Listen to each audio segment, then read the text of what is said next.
Hello, friends. It's moving a little bit. The tripod I'm using is not what I was expecting, but I mean the at least the picture of the video we're doing right now, it looks pretty nice. But hello, what's going on? How we doing? Valencia's Arts here is coming back, and in this occasion, White Blades is the name of this painting. Acrylic 24 by 30 inches,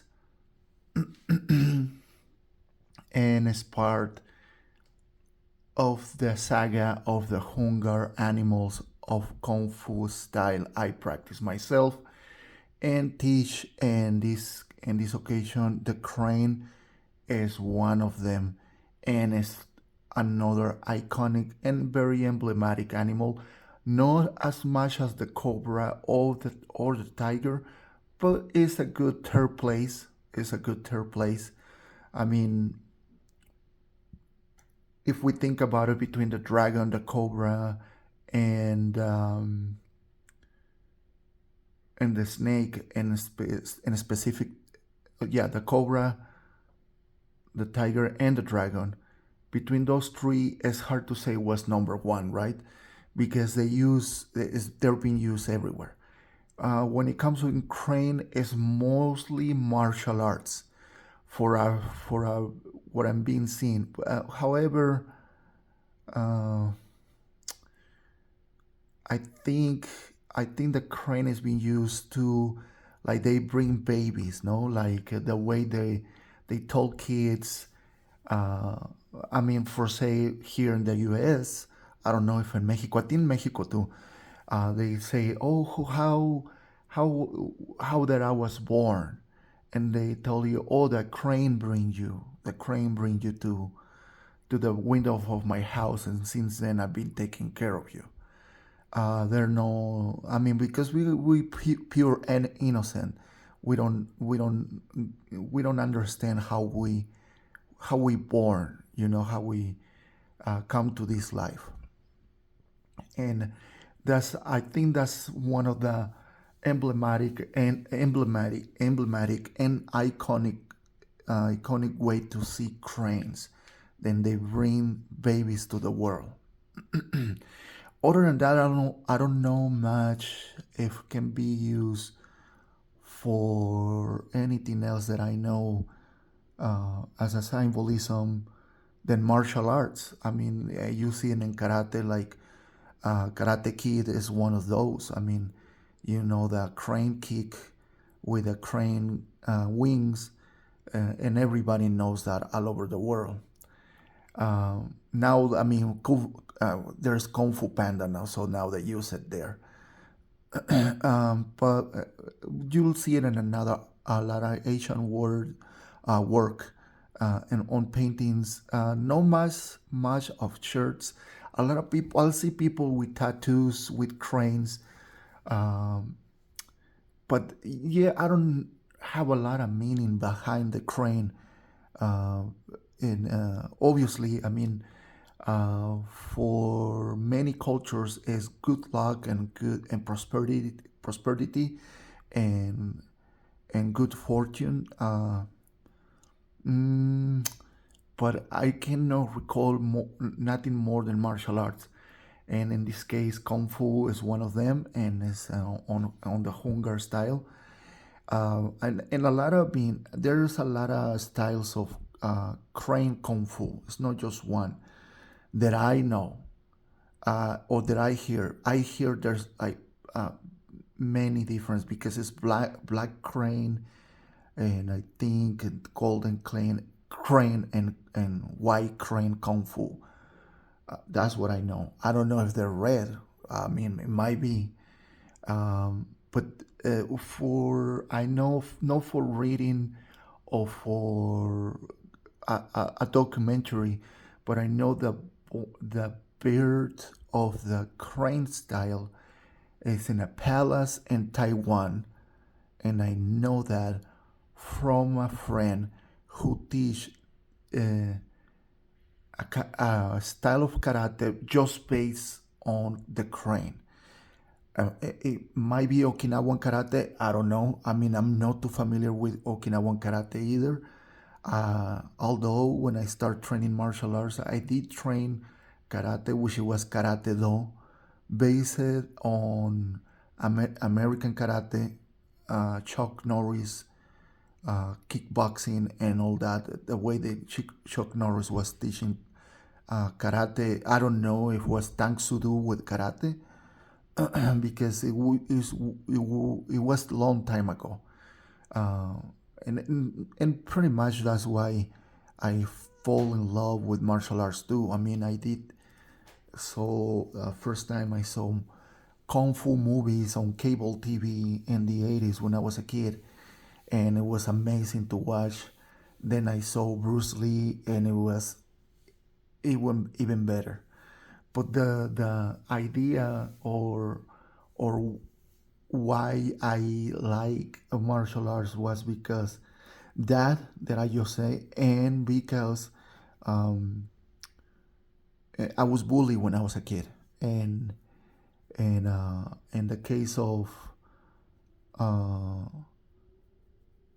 the karate was one of the first schools who helped me out to get rid of those kind of bullies and in my early days when I was a kid. And but it was interesting because I think the instructor used the tiger, uh, the tiger and the fist on as a logo on the school. I was training during those days, but he did use the crane too.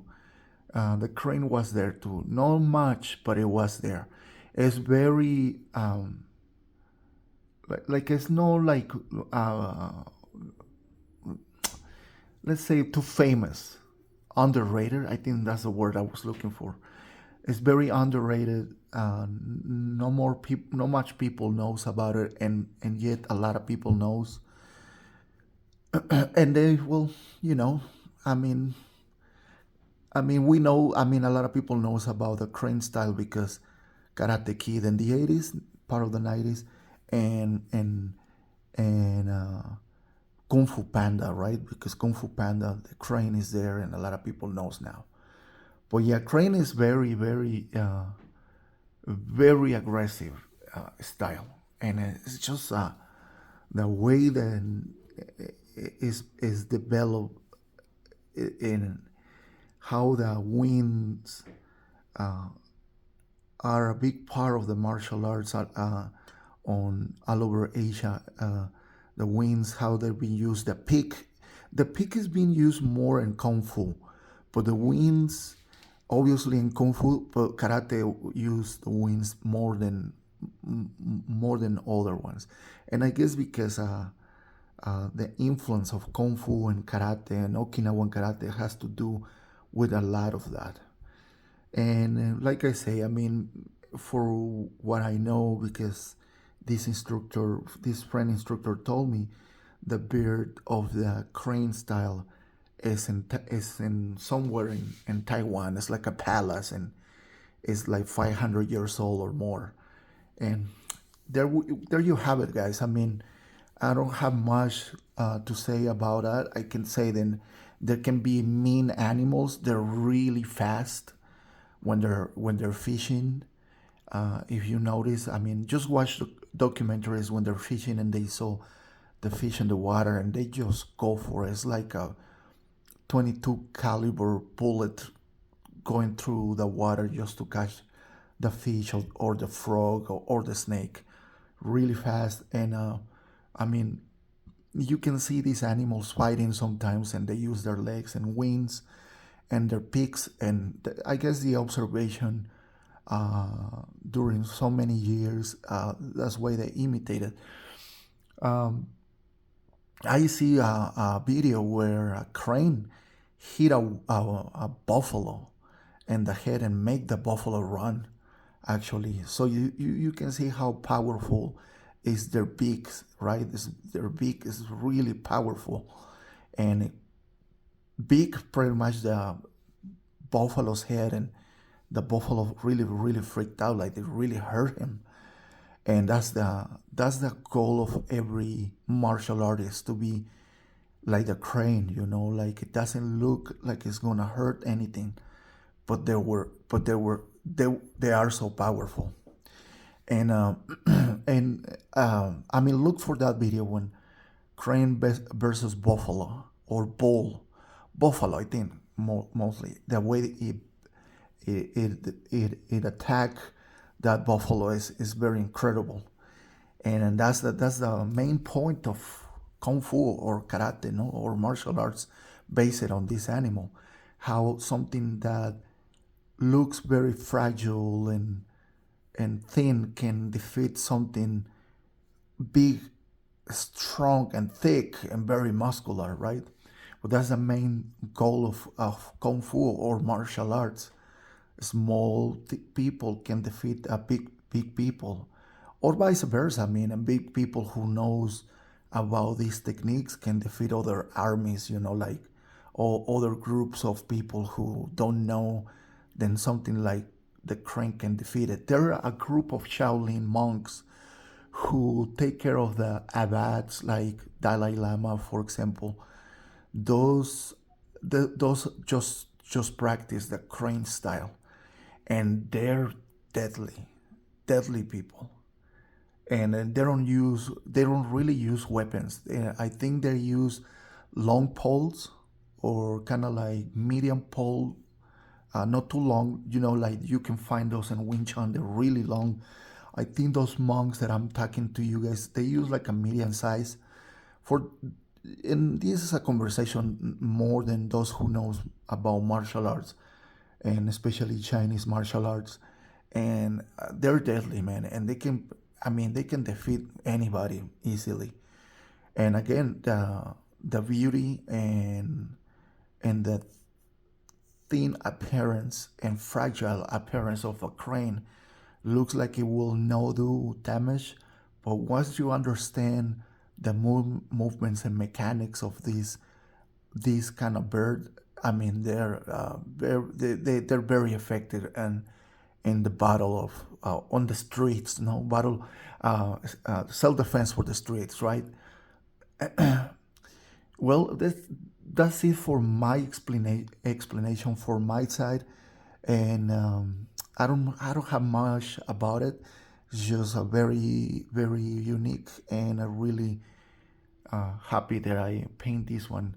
And a friend told me that this crane looks kind of sad. Maybe it does. Probably I was sad when I was painting this painting. Those moments in life, right? Anyways, thank you very much. You want to stay for Spanish, you're more than welcome. If not, then stay tuned for another video. You guys have a great night. Bye bye. ¿Qué tal, amigos? Esto es Valencia's Arts y les traigo a la grulla. La grulla es parte del Hungar Kung Fu de los 5 animales, y este animal es uno de esos 5, y se los traigo hoy en una nueva presentación acrílico 24 por 30 pulgadas, white blades, que sería como navajas blancas, ¿no? Por ser de color blanco. Obviamente pues puse ciertos colores como azul y rojo, ¿no? Y el color negro, ¿no? Pienso que lo que estaba pensando en el momento que yo pinté esto era como una representación de la velocidad en cómo se mueve este animal. Al momento de cazar, al momento de pelear, sus patas, sus alas, su pico, usan todo eso para poder defenderse y defenderse de otros animales, no nada más de entre ellas, ¿no? O entre ellos, ¿no? Uno no dice ellas porque pues tiene un nombre femenino, grulla, ¿no? La grulla pues no es emblemático, obviamente, muy icónico también. Aún sin embargo no conozco mucho como lo que es el tigre, el dragón y la cobra, que los vemos casi en cualquier logotipo. Realmente la que es la grulla lo ves más en el mundo de las artes marciales, en especial chinas, ¿no? Y japonesas. pero más chinas, yo lo que pienso, ¿no?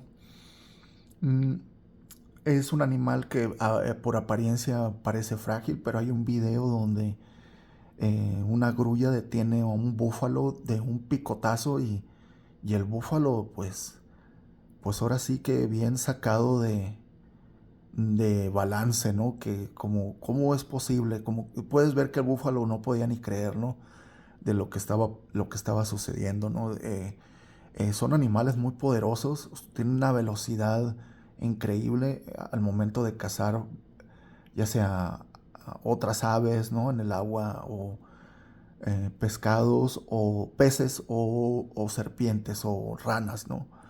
Tienen una velocidad increíble, son de una imagen tienen una apariencia muy elegante, son muy bonitas, van en tono al medio ambiente donde estén, como que le dan una imagen muy interesante y muy majestuosa también, y también pues también eh, pues muy representativa de las artes marciales, como es conocida por la patada de la grulla en Karate Kid, ¿no? Que todo el mundo la conoce, o en Kung Fu Panda también la podemos ver ahí.